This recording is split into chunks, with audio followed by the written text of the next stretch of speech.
Unlock the power of Bangla data entry on the Cinc platform and connect with a wider audience. First, log into your Cinc platform account and navigate to the data entry section. Usually found under Projects or Tasks, select the specific form or template designed for Bangla data input. Ensure your device supports Bangla script. You might need to install a Bangla keyboard layout or use a virtual keyboard within the Cinc platform. Select Bangla as your input language. Now, begin entering your data into the designated Bangla text fields. Pay close attention to correct spellings and grammar, as accuracy is key. Utilize available dictionaries or translation tools integrated within the platform if needed.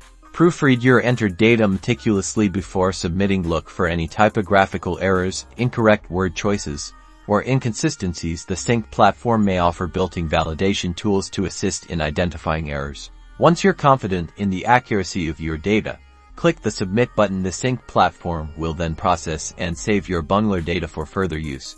And that's it. You've successfully entered Bangla data on the Cinc platform, opening doors to valuable insights and connections. Remember to always prioritize accuracy, consistency, and cultural sensitivity in your data handling.